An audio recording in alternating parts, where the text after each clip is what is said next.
At this point in history in particular, I think it is vital for every citizen to know who their choices are in the November 2014 election. And your hosting this event confirms the importance of that choice. So again, I thank you very much.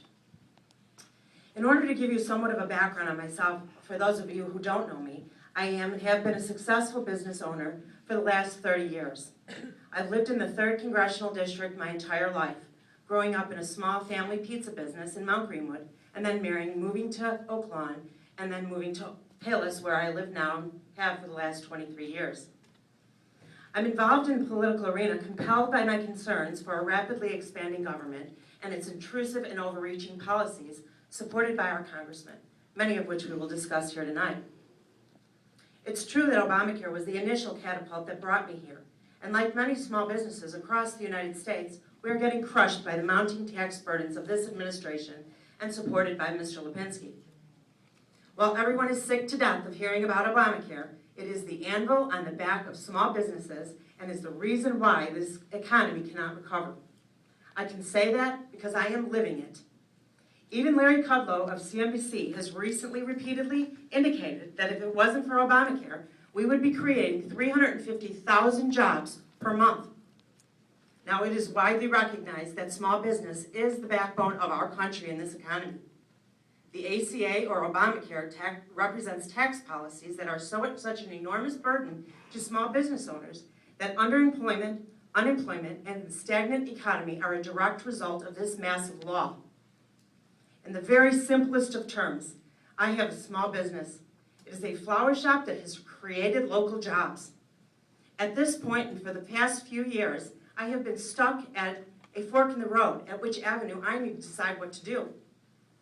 On the one hand, I need to be able to grow my business and hire more help, but can't because the ACA represents a burden that I cannot possibly absorb and be able to keep my business. The numbers don't lie. Further compounding the issue is the ever-increasing property taxes at my shop, which gets passed on to me. These are issues that are experienced by all small businesses across the 3rd District and the United States. It is the one common denominator. It's not just me and mine. Citizens and businesses are leaving Illinois entirely, which over the past few years has been the avenue of many of my customers that they're pursuing. Illinois is not a business-friendly state, and compounded with the federal laws and regulations of Obamacare, and in one of the highest corporate tax rates in the world, the economy and jobs are at a standstill. Getting at the root of the cause of this economic dilemma would be to diminish, discontinue, or stop Obamacare from being fully implemented. It's not just me that believes this to be the problem. Americans for Prosperity, the Heritage Foundation, Catholic Vote, and Liberty Counsel, just to name a few, agree with this as well. If elected, it is my intention to halt as much of this law as possible, simultaneously with a solution to move past legislation that allows individuals, small groups like me, to purchase insurance across state lines, as well as passing tort reform and allowing for health savings accounts. Those are solutions. A recent poll of the 3rd District still shows that nearly 60% of our constituents either want it repealed entirely or repealed and replaced, yet Mr. Lipinski refuses to do so. And that includes repealing the medical device tax and taxpayer-funded abortion. In fact, Mr. Lipinski, while initially voted against the ACA, he has voted repeatedly to keep all of it, countless times. A huge dilemma for the right to life people that consistently voted for him for years because they felt they could rely on him to fight for the unborn. No longer is that so. Well, I indicated to you what brought me to this table. The issues and concerns about this administration's policy are twice as enormous of concerns as should be for each and every one of us as Americans. According to the Constitution, one of the main and limited jobs of the federal government is to defend our borders. Even as the situation is bubbling over at the southern borders, and now with Ebola thrown into the mix, in August, Mr. Lipinski voted not to fund to secure our borders, and then voted present to allow President Obama to do as he sees fit, in effect not giving us a voice at all in the 3rd District.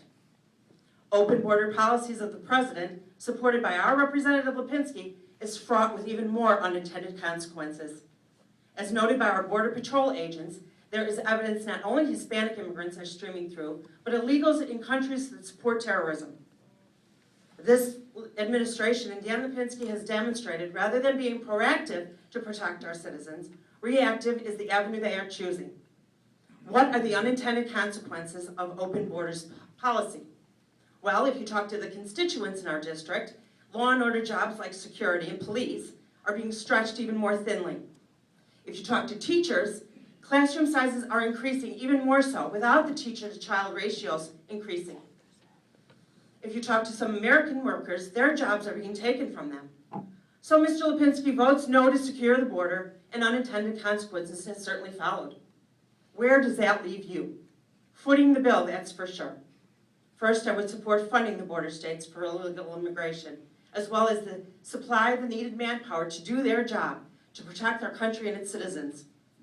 Next, revamping the visa program of people in and out of our country must be addressed immediately. In order to address the Ebola mess, which should have been taken care of 6 months ago, I am calling on the administration and our representative to immediately suspend all visas for individuals coming from Ebola-impacted countries. Anything less would be reckless. The next order of urgency that I would like to discuss is the nearly $18 trillion deficit. Oh my God. In the 10 years that Mr. Lipinski has been in office, our national debt has more than doubled. Horrifying on so many levels. If elected, I would support any and all measures taken to get to a reasonable flat tax for all, without exemption or loopholes, except for the very poor. I believe this, coupled with replacing Obamacare, as well as immediately reducing the corporate tax rate to 20%, and thereafter over a 5-year period to a permanent 15%, will dramatically reduce our national debt. As history has shown, every time taxes has been cut, with the Reagan administration, Kennedy administration, W. Bush administration, more money has come into the revenue. More revenue has come into the Treasury. There comes a time when you work, but the check that you take home goes more to the government than you take care of yourself and your family. That time has come for you and me. I'll stand up and say enough is enough. Tax reform must be achieved. Along with our citizens that have lost 40% of their household wealth since the Great Recession, U6 and unemployment remains at around 12%. Our citizens can't regain what they've lost. Can we say the same for Representative Lipinski? Just recently, President Obama stated that this November, all of his policies are on the ballot. All of his policies have been supported by Dan Lipinski. So let's briefly recap as quickly as we can over the last few years of the Obama administration. We have the NSA, which in July 2014, Mr. Lipinski voted present to the 2014 Defense Appropriations Bill, which would prohibit the search of government databases for U.S. citizens without a warrant. Clearly, he refuses to support the Fourth Amendment. Next, Benghazi.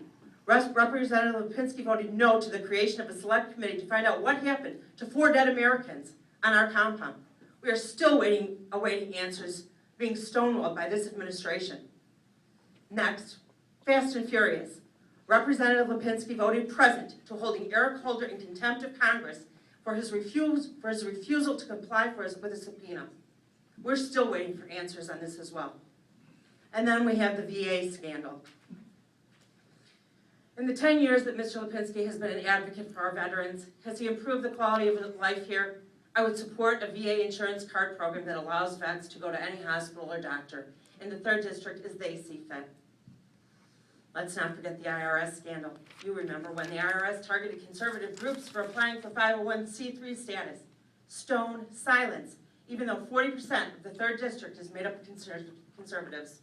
What's worse is he voted to keep the same IRS in control of your health care. My lifetime, I can't remember a time that this many issues have been at the forefront of an election. With this administration, when it comes down to a few major issues, do you think our representative has the best interest at heart? I need to wrap it up on that. I offer a clear choice that sides with you, the citizens, versus big government career politicians. With that, I yield back. Thank you.